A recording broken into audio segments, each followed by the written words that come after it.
Hello learners, today the topic of our lecture is propositional logic. Sometimes it also known as propositional calculus or logic. In this, first of all, we are going to define proposition. Proposition is a declarative statement declaring some fact. Declarating statement का मतलब क्या है? Before going further, first of all, I am going to tell you the difference between a statement and a sentence. So, sentence के बारे में आप लोगों ने सुना होगा. Sentence is what? Sentence is a collection of some words that give you some meaningful sentence. Like this, the sun is rising from the east. ठीक है, I'm going for a walk.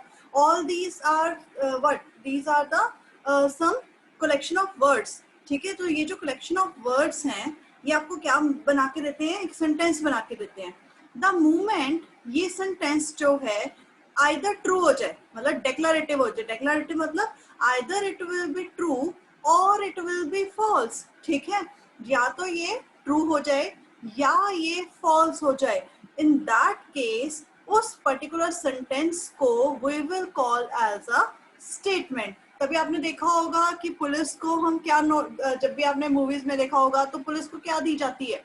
Statement दी जाती है. ठीक है, sentences नहीं लिखवाए जाते वहां पे. स्टेटमेंट का मतलब ही है कि जो स्टेटमेंट आप वहां पे दे रहे हो वो स्टेटमेंट्स क्या है, या तो वो सही है या वो गलत है. फिर उन्हीं स्टेटमेंट्स को आपस में कंबाइन किया जाता है. जब उन्हें कंबाइन किया जाता है तो आपने मूवीज में देखा होगा कि जो वकील होता है वो धीरे धीरे एक एक स्टेटमेंट आपके सामने रखता है और उन स्टेटमेंट्स को आपस में कंबाइन करके फाइनली वो एक रिजल्ट आपके सामने क्या कर देता है? प्रोड्यूस कर देता है. वो रिजल्ट जो प्रोड्यूस होता है वो कई बार सही भी होता है और कई बार क्या होता है? वो गलत होता है. ठीक है, तो वो जो सारी स्टेटमेंट्स आपके सामने वहां पे प्रोड्यूस की जाती हैं, that is known as the propositions. So propositions is basically a declarative statement which declare some fact. Now it is either false or true, but वो दोनों नहीं हो सकती. So here are some examples of propositions which make the concept more clear. Like you can see that 7 plus 3 will be equal to 10. So this statement is true. Mangoes are black. This statement is false. So whatever the statement is written here, that statement conveys you the thing that either it is true or it is such. जैसे मैंने आपको बोला कि जैसे फिल्मों में हमने देखा है कि कोई भी कोर्ट में वकील जो है, जो गवाही देते हैं लोग, है ना, उनकी क्या नोट की जाती है? स्टेटमेंट्स नोट की जाती हैं. तो वो स्टेटमेंट्स जो होती हैं या तो वो सच्चा बयान दे रहे होंगे या वो वहां पे झूठा बयान दे रहे होंगे. ठीक है, तो या तो वो सच होंगी या वो झूठ होंगी, वो दोनों नहीं हो सकती. So, ऐसी जो sentences हमारे पास आती हैं, उन sentences को हम बोलते हैं statements, and when they declare some fact about that, then they are known as the propositions. So all these statements are propositions, the main thing that you have to keep in your mind. And the second thing is that this is because they are either true or false. Now, types of propositions are in propositional calculus. There are basically two types of propositions.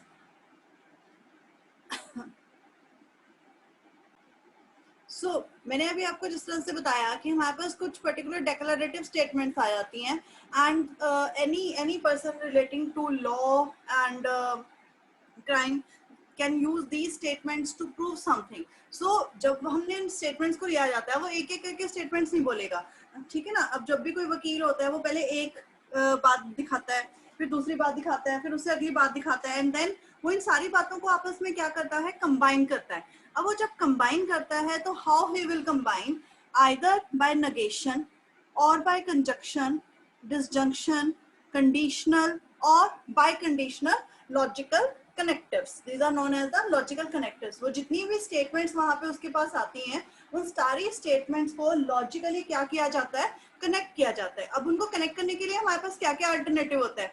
या तो वहाँ पे negation use होती है, या वहाँ पे conjunction use होती है, या disjunction use होती है, या conditional use होता है, या वहाँ पे biconditional जो connective है उसे वहाँ पे use किया जाता है. So now here I am starting with the first definition, that is negation.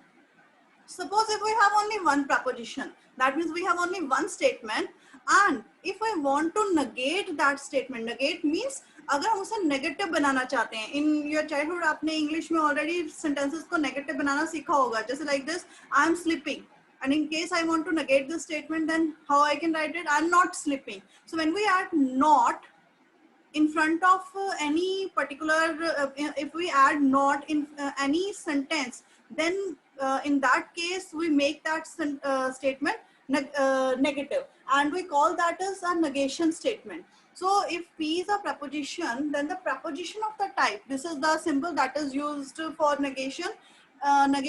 This symbol with P is called a negation. Negation मतलब हमने statement को उल्टा कर दिया.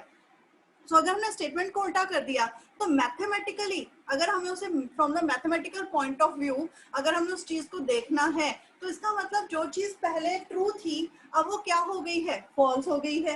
एंड अगर वो चीज पहले ट्रू थी तो नाउ व्हाट हैपन, वो पहले फॉल्स थी तो अब वो ट्रू हो जाएगी, अगर वो ट्रू है तो वो क्या हो जाएगी, फॉल्स हो जाएगी. So if anything from mathematical point of view I want to write about that particular statement, so whatever I will get कि अगर P मेरे पास पहला कॉलम है तो negation P जो है वो सेकंड हमारा कॉलम बन जाएगा.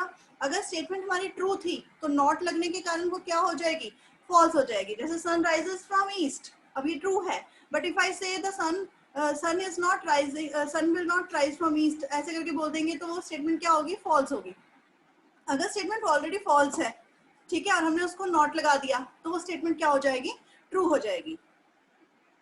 पर्पस क्या है इन सारी नेगेशंस को यूज करने का, कि बेसिकली इस कंसेप्ट को यूज करने का या इस कनेक्टिविटी को यूज करने का कि हमने स्टेटमेंट्स को आपस में कंबाइन करना है, and that statements after combining will give us some sort of result, then either that result will be true, जिस बेसिस पे भी जो एक जज है वो वहां पे फैसला करता है, वो सारी उन स्टेटमेंट्स को आपस में कंबाइन करता है, and all these combinations will lead to some particular conclusion, and that conclusion will be either true or will be either false. ठीक है, and on the basis of that conclusion जो judgment है वो हमारे सामने आती है. Second जो connective है हमारे पास, that is conjunction. Conjunction represents and. Conjunction जो है वो क्या represent करता है, and को represent करता है, और and को represent करने के लिए जो symbol यहाँ पे use किया जाता है, that is उल्टा V, it is known as a meet.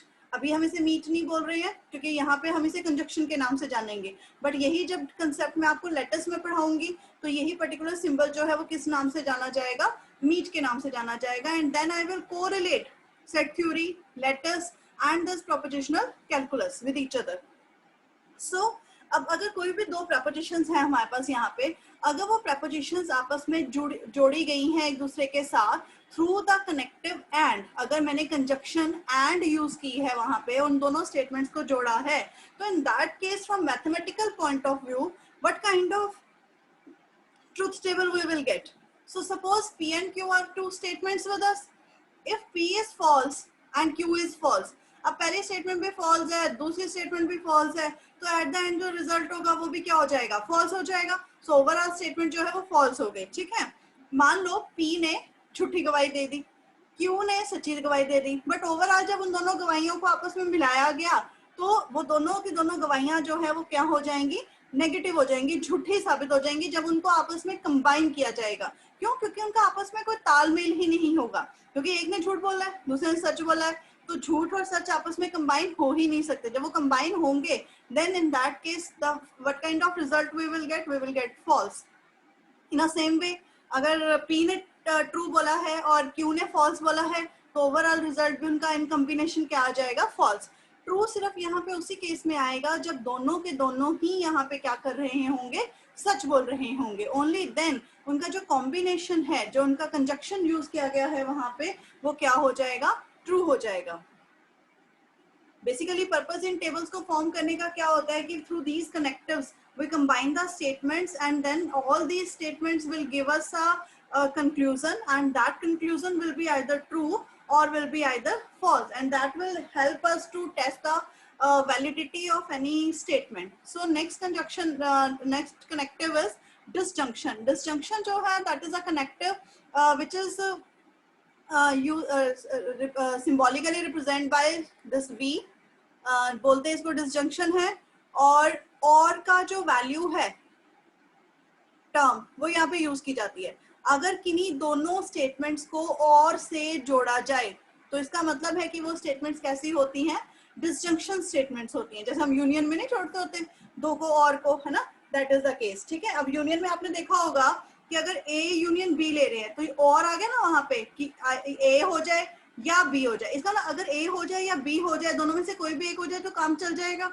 जैसे मान लो कि आई केम टू द क्लास और मैं क्लास में आके बोलूँ यहाँ पे कि दो बच्चे जो हैं वो आ जाए, आइदर श्याम और राम, दोनों में से कोई भी एक स्टूडेंट जो है वो आ जाए। अब अगर राम आ जाएगा, even then purpose is solve. If Shyam will come, even then the purpose will solve. So जब दोनों ही आ जाएंगे तो भी पर्पज सॉल्व हो जाएगा। सो इन अ सेम वे अगर मैथमेटिकली इस चीज को रिप्रेजेंट किया जाएगा तो हाउ इट विल रिप्रेजेंट कि P एंड Q हमारे पास दो स्टेटमेंट्स हैं। If P and Q are false then finally the result will be false because ना ही राम आया ना ही श्याम आया तो काम होगा ही नहीं, तो result will be false. But P आया है यहाँ पे, Q नहीं आया, P नहीं आया, Q आ गया।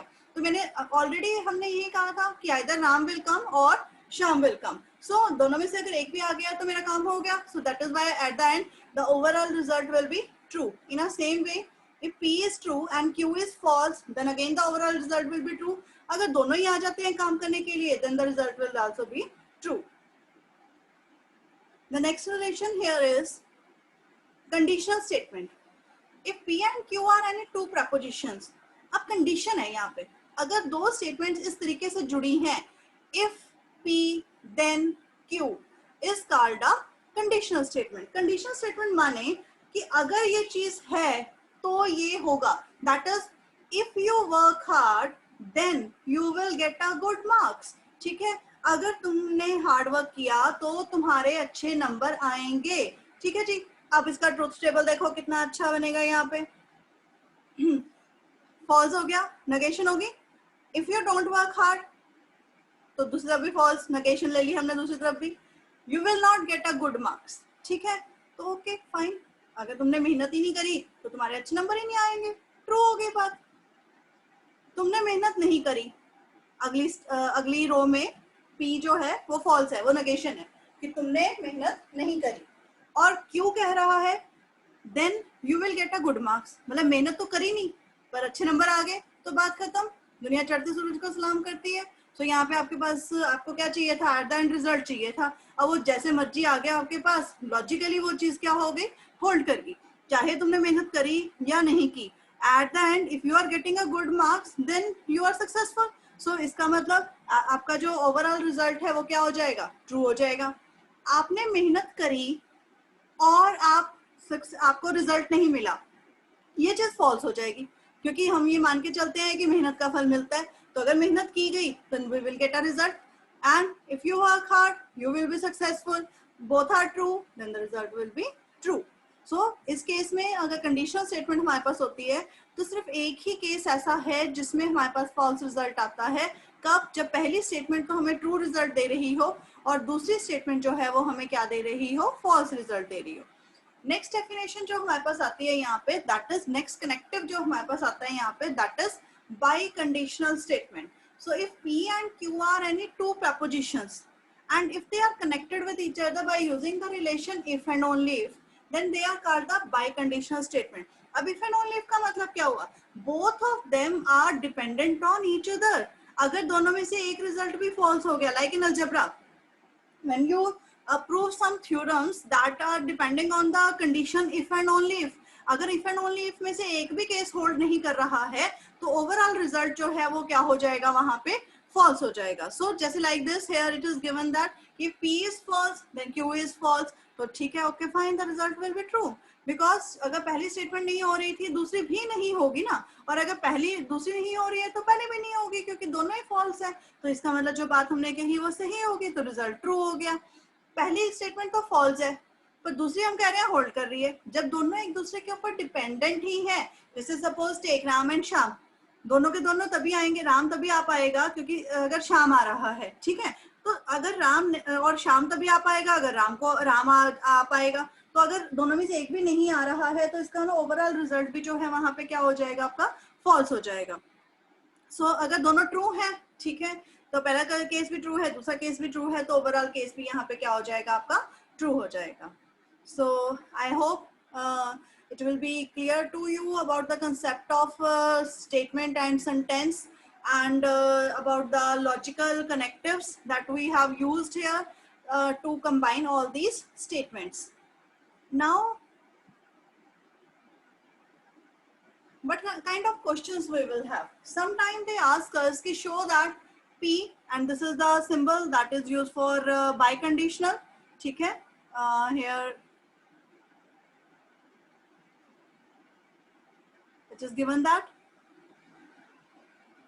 So sometimes questions can come like this, ki show that P if and only if Q and this whole relation are logically equivalent. Then what we will have to do, we will have to make a table of that. उसमें फिर हमें क्या करना है, हमें P if and only if Q की value भी find out करनी है, ठीक है, एंड सेकेंडली ये रिलेशन भी फाइंड आउट करना है. अगर दोनों की दोनों वैल्यूज जो हैं उनका टेबल आपस में मैच कर जाता है, जैसे यहाँ पे भी ट्रू है, यहाँ पे भी ट्रू हो जाए, यहाँ पे आप सिंबल चेंज कर लीजिएगा, इफ एंड ओनली आएगा, इम्प्लाइज का सिंबल लेके करा है. तो अगर यहाँ पे टी है, यहाँ पे टी है, यहाँ पे एफ है, यहाँ पे एफ है, यहाँ पे एफ है, यहाँ पे एफ है, यहाँ पे टी है, यहाँ पे टी है, दोनों की दोनों रोज जो है यहाँ पे क्या आ गई हैं, इक्वल आ गई हैं. ये इक्वल आई कैसे हैं, ये हमने वही सेम लॉजिक्स, वही सेम कंसेप्ट्स यहाँ पे क्या किए हैं, यूज किए हैं. जैसे कि सपोज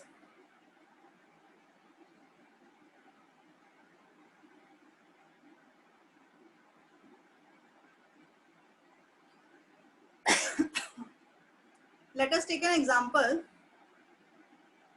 कि किस तरह से आपने उसको प्रूव करना है. So when you have to prove that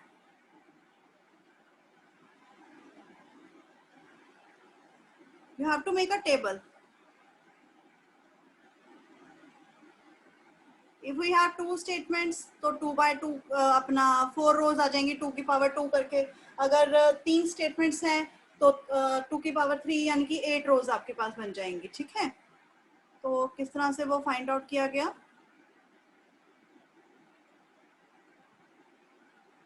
So this is P, this is Q, and here we write P implies Q. 4 रोज आएंगी आपके पास क्योंकि 2 स्टेटमेंट्स आर विद अस. जितनी स्टेटमेंट्स होती हैं 2 की उतनी पावर कर दो तो उतनी रोज जो हैं वो हमारे पास बनती हैं. अब इनको लिखने का तरीका कैसे होता है, जो क्योंकि 4 स्टेटमेंट्स बननी है, 4 का मतलब हर एक के पास 2 ट्रू होंगे, 2 फॉल्स होंगे. तो you can use this way also.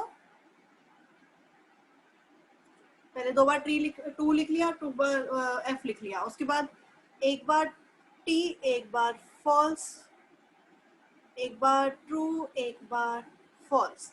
Now what we have said, I have said कि इफ P implies Q, यानी कि we have a conditional statement, if P then Q, तो उस केस में फॉल्स रिजल्ट कहाँ पे था, सिर्फ उस केस में था जहां पे ये स्टेटमेंट जो है वो हमारी क्या हो रही थी, फॉल्स हो रही थी. But here we are taking the case of if and only if, and if and only if में हमने कहा था कि अगर दोनों में से एक भी फॉल्स हो गया तो ओवरऑल रिजल्ट भी हमारा क्या हो जाएगा, फॉल्स हो जाएगा. So because of that concept ये टेबल बन गया हमारे पास. इन अ सेम वे अगला हमको वहां पे फाइंड आउट करना था जो भी रिलेशन, जैसे उसने मान लो हमें कहा था कि P कंजक्शन Q निकालना है, एंड देन ये रिलेशन दिया हुआ था यहाँ पे समथिंग कि negation P negation Q find out करना है. तो उसमें क्या होगा, पहले आपको ये फाइंड आउट करना होगा, ये फाइंड आउट करना होगा, और फिर आपको उनका डिस्टिंक्शन का रिलेशन फाइंड आउट करना होगा. और इन सेम वे जो लास्ट लाइन आपके पास आएगी, अगर वो दोनों आपस में मैच कर जाती है तो वो स्टेटमेंट्स जो है वो आपके आपस में क्या है, इक्विवेलेंट है. जैसे फॉर एग्जांपल मैं यहाँ पे 3 का केस ले लेती हूँ. जैसे सपोज मेरे पास 3 स्टेटमेंट्स हैं P Q एंड R, ठीक है ना. और उसने हमें ये कहा कि प्रूव दैट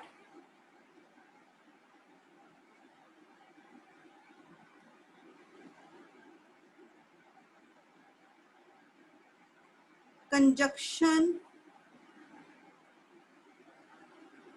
distributes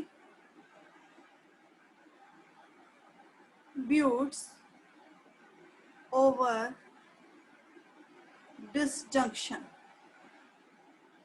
या तो वो सीधा कह देता स्टेटमेंट प्रूव डिस्ट्रीब्यूटिव प्रॉपर्टी, या वो कह देता कि prove that conjunction distributes over disjunction, या कह देता डिसजंक्शन डिस्ट्रीब्यूट्स ओवर कंजक्शन।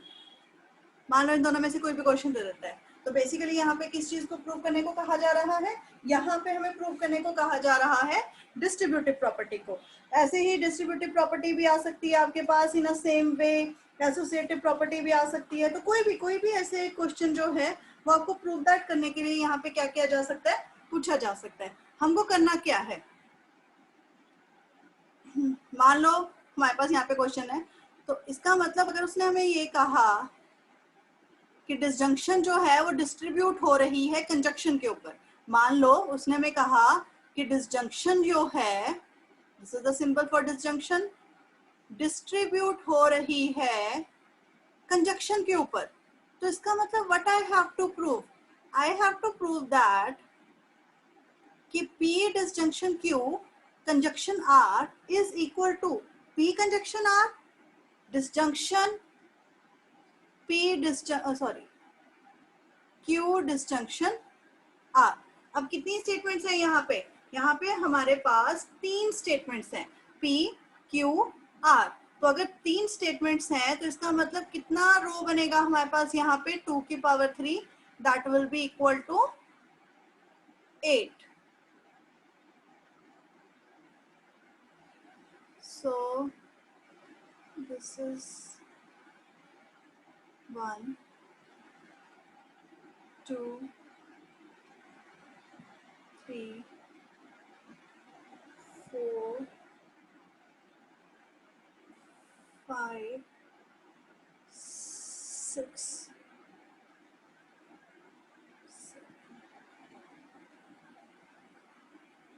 8, 1, 2, 3, 4, 5, 6, 7, 8 रोज बना ली हमने यहाँ पे, 9 बनाई है टोटल, क्योंकि ऊपर की और हमें पी क्यू आर को भी लिखना है यहाँ पे।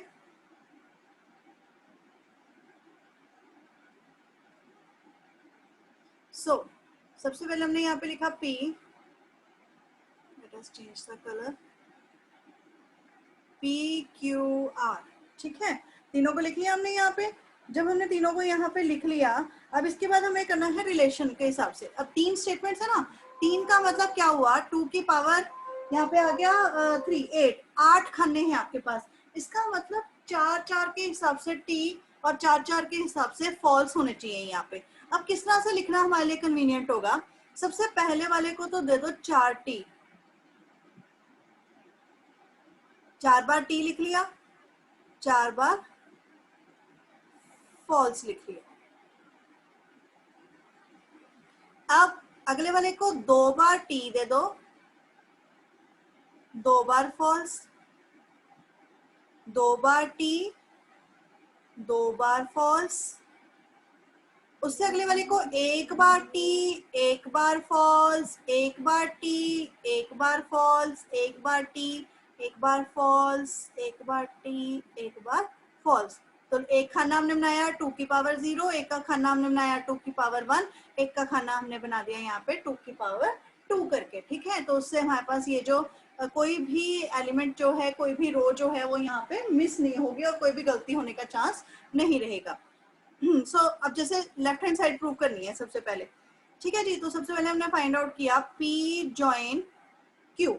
अब जॉइन के रिलेशन में क्या था कि दोनों में से कोई भी एक ट्रू हो जाए। मैंने बताया था ना और वाला केस है कि राम आ जाए या श्याम आ जाए, बात एक ही है।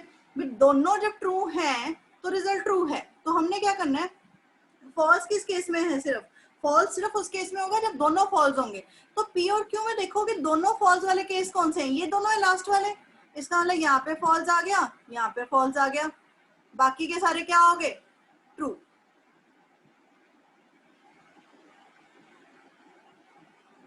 ठीक है जी। इसके बाद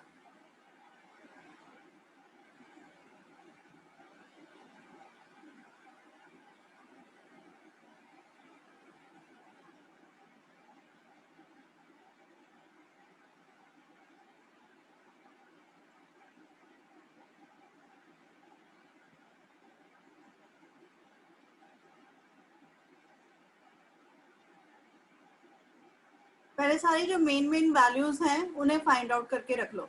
जैसे हमने P यहाँ पे डिसजंक्शन फाइंड आउट कर ली, अब यहाँ पे फाइंड आउट कर लो P कंजक्शन R। अब कंजक्शन में हमें पता था कि सिर्फ दोनों ट्रू होंगे तो रिजल्ट ट्रू होगा, अदरवाइज बाकी सारे केस में रिजल्ट फॉल्स है। तो यहाँ पे देखो P और R में ट्रू T वाले केस कौन से हैं, ये दोनों ट्रू है तो T आ गया, ये दोनों ट्रू है तो T आ गया। बस दो ही मिलेंगे आपको, इससे बाकी सारे क्या हो जाएंगे यहाँ पे, false false false false false and false.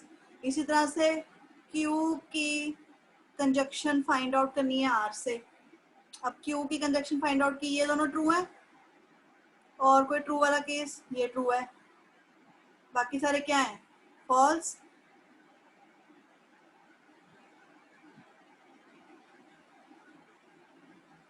ठीक है जी। अब इस left hand side find out करेंगे, P join Q conjunction R। अब मेरे को इस पूरी वैल्यू की कंजक्शन फाइंड आउट करनी है। कंजक्शन के लिए रूल क्या है, वही है ना कि जब दोनों ट्रू होंगे तो रिजल्ट ट्रू है। ये ट्रू आ गया, ये ट्रू आ गया, ये ट्रू आ गया, बस बाकी सारे क्या हो गए,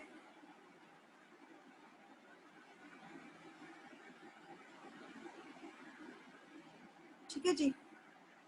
और यहाँ पे अब हमें फाइंड आउट करना है P conjunction R join Q conjunction R। ठीक है, अब यहाँ पे फाइंड आउट करनी है डिसजंक्शन। डिसजंक्शन में क्या था, फॉल्स तब होगा सिर्फ जब दोनों फॉल्स होंगे। तो हमने इन दोनों खंडों में देखना है दोनों फॉल्स कहाँ हैं, यहाँ पे दोनों फॉल्स, तो ये फॉल्स आ गया। और देखो ये रहे दोनों फॉल्स, ये रहे दोनों फॉल्स, ये दोनों फॉल्स हैं, ये दोनों फॉल्स हैं, तो बाकी क्या हो गए, true. And we have seen that both of these last rows are equal to each other. That means LHS is equal to RHS। अब या तो LHS is equal to RHS हो जाएगा, या वो कह देगा कि ये दोनों स्टेटमेंट्स जो हैं वो आपस में क्या हैं, लॉजिकली इक्वलेंट हैं। आई होप आपको जो ये कंसेप्ट है कि क्वेश्चन किस तरह से पूछा जाएगा वो आपको क्लियर हो गया होगा।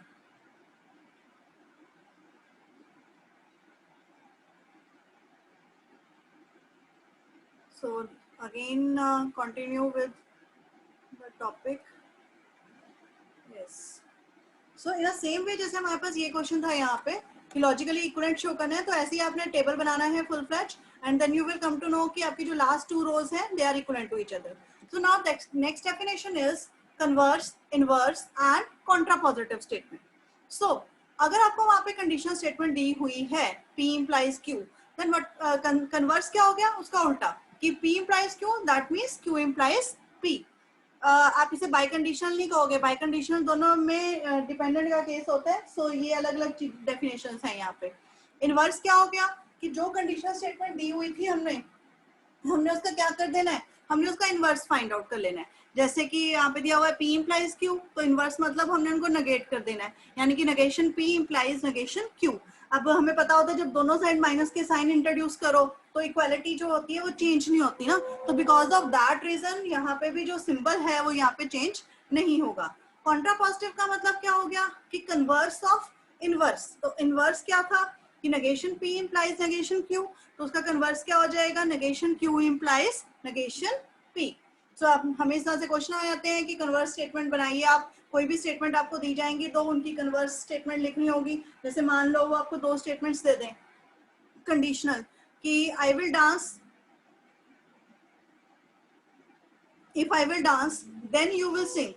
सपोज वो हमको स्टेटमेंट दे दें like this, statement is not written here, so I am writing here कि सपोज हमें एक क्वेश्चन दे दिया जाए कि if I will, if I dance, then you will sing. if I dance then you will sing. So ये हमें दे दी है यहाँ पे कंडीशनल स्टेटमेंट. अब इसकी क्या बनानी है, कन्वर्स बनानी है, यानी कि इसको उल्टा कर देना है, ठीक है ना, कि इफ यू सिंग,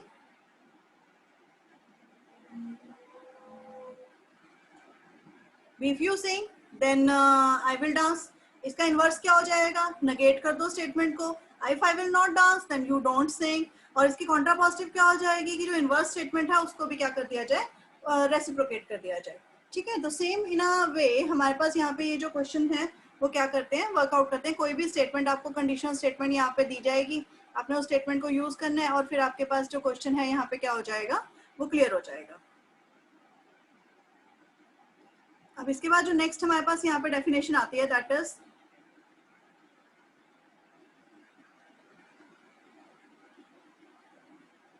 कि टोटोलॉजी.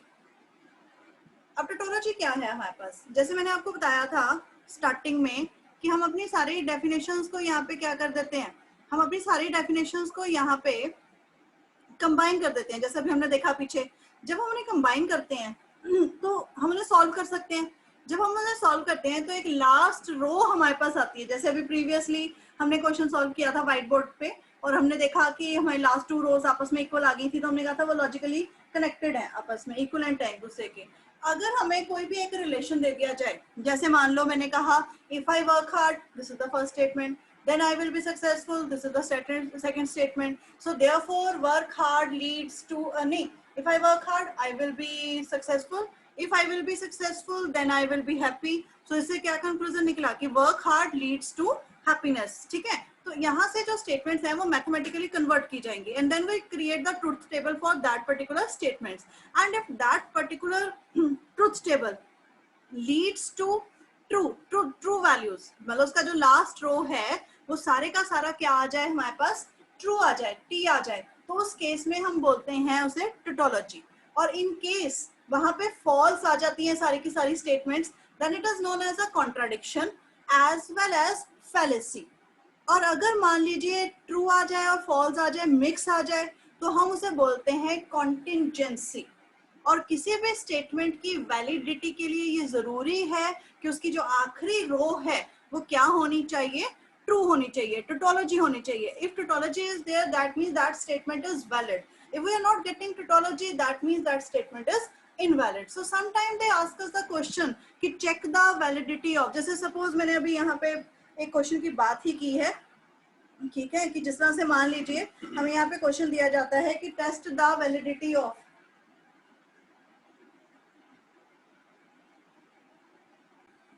सो कई बार क्या होता है ना कि वो हमें कई बार तो सिंपल, आपको जैसे प्रीवियस अभी मैंने स्टेटमेंट्स लिख के दिखाई, वो कह रहा है कि prove that it is a tautology. तो इसका मतलब है कि जब आप उसे सॉल्व करोगे तो जो आखिरी रो है वो आपकी ट्रू आनी चाहिए. अगर ट्रू आ गई तो टोटोलॉजी है, अगर ट्रू नहीं आई तो इसका मतलब कि वो या तो इनवैलिड स्टेटमेंट है या कॉन्ट्राडिक्शन है, तो कोई भी एक केस है हमारे पास. ठीक है, सम टाइम वो हमें क्वेश्चन पूछता है कुछ इस तरह से,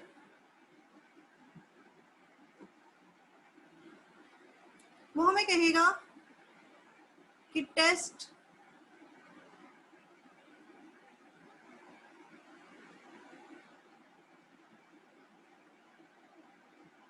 वैलिडिटी ऑफ. ठीक है ना, अब वो क्वेश्चन देगा हमें, जैसे कि उसने हमें क्वेश्चन दिया यहाँ पे कि if he work hard then he will be successful. हमने देखा क्या है यहाँ पे, इफ ही वर्क हार्ड, तो पहली स्टेटमेंट जो है वो क्या बन गई, ही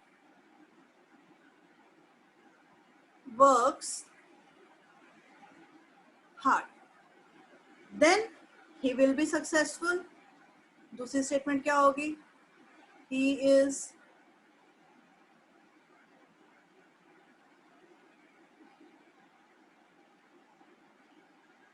successful. तीसरी statement, if he will be successful, जो हम ऑलरेडी लिख चुके हैं, then he will be happy.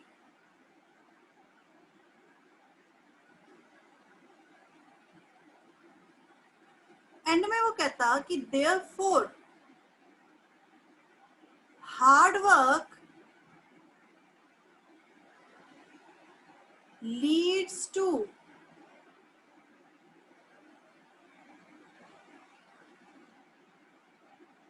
happiness. अब हमें इसकी वैलिडिटी चेक करनी है वैलिडेटिव बनाने से पहले हमें इसे मैथमेटिकली क्या करना पड़ेगा, रिप्रेजेंट करना पड़ेगा. Now what we have seen that कि जो पहली दो स्टेटमेंट थी वो कैसे कनेक्टेड थी. If he work hard then he will be successful. If और देन का वर्ड यूज किया था उसने. तो इफ और देन किस केस में यूज होता है, कंडीशनल स्टेटमेंट में. तो इसका मतलब जो पहली यहाँ पे स्टेटमेंट मैथमेटिकली बन रही है वो क्या बन रही है कि P implies Q. फिर उसने क्या कहा, if he is successful then he will be happy. तो दूसरी स्टेटमेंट क्या आ गई यहाँ पे, Q और हैप्पी. ये सारी के सारी, अच्छा ये जो स्टेटमेंट्स यहाँ पे दी जा रही है इनको बोला जाता है प्रीमाइजेस, आर्गुमेंट्स हैं ये, ठीक है ना. जब भी दो वकील आपस में बहस करते हैं वो आर्गुमेंट्स देते हैं. इवन आपने in your childhood you have seen in your school कि आपको ये इंग्लिश में टॉपिक दिया जाता था कि this is the concern topic and some people have to speak in favour of and some people have to speak in against that topic. So वो क्या होता था, उस टॉपिक में जब आप फेवर में बोलते थे तो उस टॉपिक को साबित करने के लिए कि वो सही है आप वो आर्गुमेंट्स देते थे वहां पे जो साबित करे कि आप उसकी फेवर में हैं. जो अगेंस्ट होते थे वो उसके फेवर में वो आर्गुमेंट्स देते थे जिससे ये साबित हो कि वो उसके अगेंस्ट है. तो जो सेम वे जैसे मैंने आपको बोला कि इन कोर्ट, ठीक है, दो वकील जो होते हैं वो ऐसे आर्गुमेंट्स देते हैं. एक अपना आर्गुमेंट दे रहा होता है अपनी बात को साबित करने के लिए, दूसरा अपना आर्गुमेंट्स दे रहा होता है अपनी बात को साबित करने के लिए. तो these are known as arguments. ये आर्गुमेंट्स दिए जा रहे हैं. इन आर्गुमेंट्स के बेसिस पे इनको प्रीमाइजेस भी कहा जाता है, आर्गुमेंट भी कहा जाता है. इन आर्गुमेंट्स के बेसिस पे हम एक कंक्लूजन पे पहुंचते हैं जिसके बेसिस पे फिर जो जज है वो अपना डिसीजन वहां पे देता है. फिर जो डिसीजन वहां पे दिया जाता है क्या वो डिसीजन वैलिड डिसीजन था या नहीं था, हम इसे मैथमेटिकली क्या कर सकते हैं, चेक कर सकते हैं. ठीक है, तो पहली स्टेटमेंट है कि P इंप्लाइज Q, दूसरी स्टेटमेंट कहती है Q इंप्लाइज R, और जो लास्ट वाला कंक्लूजन है वो हमें क्या कह रहा है, hard work leads to happiness. इसका मतलब if we work hard then we will be happy. तो दैट मीन्स कि लास्ट स्टेटमेंट हमें क्या दे रहा है, P इंप्लाइज Q. अब ये दोनों स्टेटमेंट्स मिलकर हमें क्या कंक्लूड कर रही हैं, ये लास्ट वाली स्टेटमेंट. इसका मतलब मुझे ये वाली स्टेटमेंट भी चाहिए और ये वाली स्टेटमेंट भी चाहिए. अगर मुझे ये भी चाहिए ये भी चाहिए तो इनको किससे जोड़ा जाएगा, इनको जोड़ा जाएगा कंजक्शन से. And if this thing is possible, अगर ये सारी चीज पॉसिबल है then this thing is possible, this is the conclusion. So इसका मतलब ये दोनों आपस में कैसे जुड़ गए, ये आपस में एक दूसरे के साथ कंडीशनल स्टेटमेंट में जुड़ गए. सो कंडीशनल स्टेटमेंट किस तरह से चलती है, इफ और देन से. अब हमारे पास एक मैथमेटिकल स्टेटमेंट बन गया है यहाँ पे. अब इसको मैथमेटिकली हम क्या कर सकते हैं, प्रूव कर सकते हैं बाय मेकिंग अ टेबल. अब टेबल फॉर्म करने का सिंपल फिर वही तरीका हमारे पास उसी तरह से ही चलेगा जैसे हमने पहले बनाया था कि हमने यहाँ पे कितनी रोज है हमारे पास, यहाँ पे 8 रोज आर देयर क्योंकि 3 स्टेटमेंट्स वी हैव.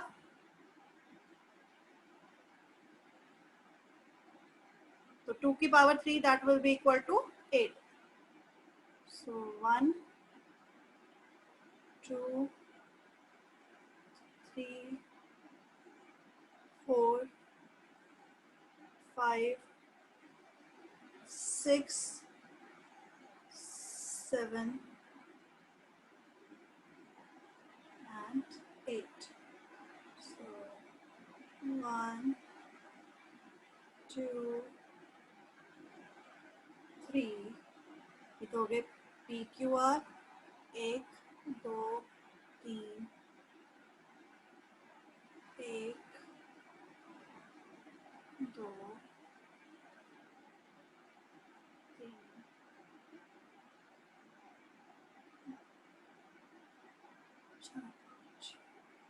एक एक्स्ट्रा बना के रख लेते हैं इनकेस अगर जरूरत पड़ती है तो.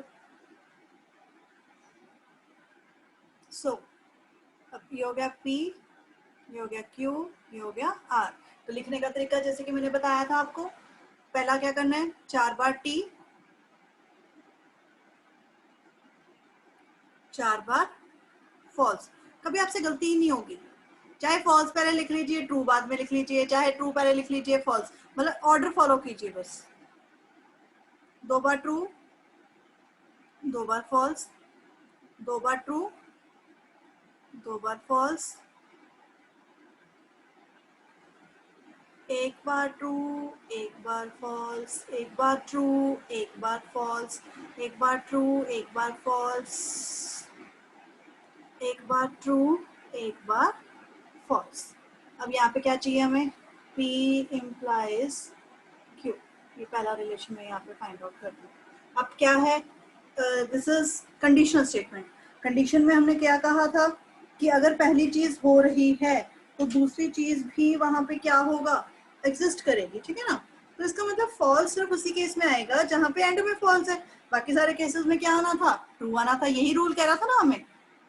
तो यहाँ पे फॉल्स कहाँ है? यहाँ पे यहाँ पे फॉल्स लिख दिया, इधर भी फॉल्स है, बाकी सब में एंड में क्या है?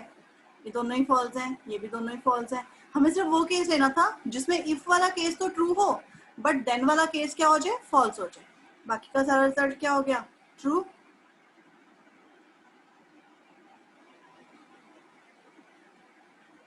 अब ऐसे ही अब हम फाइंड आउट करेंगे क्यू इम्प्लाइज आर।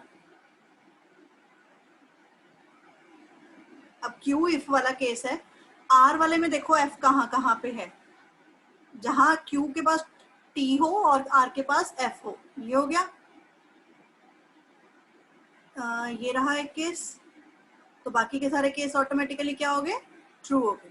मैंने बताया था ना कि तुमने मेहनत करी या नहीं की, जो तुम्हारे नंबर आ गए, मतलब तुमने मेहनत करी या नहीं की, मार्क्स आ गए तुम्हारे, बात खत्म। हमें तो मार्क्स से मतलब था। लॉजिकली वो कहता है कि रिजल्ट ट्रू होता है। P implies R। अब P implies R में P if वाला केस हो गया, R then वाला केस हो गया। तो R का F देखो, ये F है, यहाँ ट्रू है, तो ये फॉल्स हो गया। ये F है, ये T है, तो ये फॉल्स हो गया। बाकी के सारे, ये F है, ये भी F है, ये भी F है, ये भी F है, तो बाकी के सारे क्या हो गए? यहाँ पे ट्रू हो।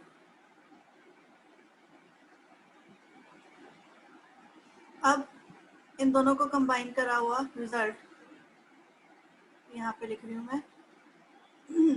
जगह कम है इसलिए मैंने एरो से यहाँ पे शो किया है, ठीक है? तो ये वाली वैल्यू यहाँ पे दिखाई जाएगी।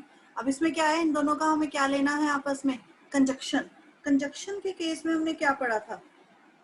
कंजक्शन के केस में हमने ये चीज पढ़ी थी कि अगर हमें दोनों ही चाहिए, अगर हमें दोनों ही चाहिए तो रिजल्ट जो है वो सिर्फ ट्रू ट्रू के केस में ट्रू होगा, बाकी सारे केसेस में क्या हो जाएगा? फॉल्स हो जाएगा।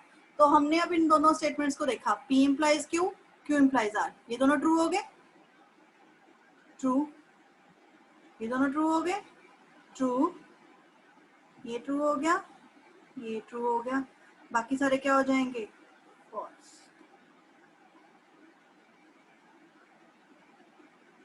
अब ये हमने निकाल लिया। अब ये पूरी की पूरी स्टेटमेंट इफ बन गई है, ये पूरी की पूरी स्टेटमेंट इफ बन गई है, ठीक है? इसका नाम, इसको मैं रख देती हूँ स्टार। ये स्टार क्या इंप्लाई कर रहा है? ये इंप्लाई कर रहा है, ठीक है ना? ये स्टार क्या इंप्लाई कर रहा है? ये इंप्लाई कर रहा है कि if this thing happen then this thing will happen. तो इसका मतलब लास्ट यहाँ पे मेरे को ये रिजल्ट कंक्लूड करना है। अब ये इफ वाला केस हो गया, ये जो पूरी की पूरी कॉलम बनी है, ये आपका देन वाला केस हो गया। अब देन में देखो कि कहाँ फॉल्स है। ये फॉल्स है पर इधर भी फॉल्स है, ये फॉल्स है पर इधर भी फॉल्स है, और बाकी सारे ट्रू हैं। इसलिए एट द एंड आपका रिजल्ट क्या बन गया? True true true true true true true. क्योंकि इफ और देन के केस में अगर आपके इधर एफ है और उधर टी है, only then there will be false, otherwise the result will be true. तो यहाँ से आपने कंफ्यूज नहीं होना है, क्योंकि ये वाला आपका इफ का केस है और ये वाला आपका देन का केस है। तो देन में हमने देखना है कि एफ कहाँ कहाँ है। यहाँ पे एफ था पर इधर भी एफ पड़ा हुआ है, यहाँ पे एफ था पर इधर भी एफ पड़ा हुआ है, and false false will give us true result. So this will be true. So ये स्टेटमेंट क्या हो गई है? ये स्टेटमेंट एक वैलिड स्टेटमेंट हो गई है, क्योंकि at the end what we are getting a tautology. So when we are getting a tautology in all the columns, in that case the result will be valid. And if we get fallacy, then the result will be false. So this is all about propositional calculus, and I hope this lecture will be clear to you. And thank you for watching the video.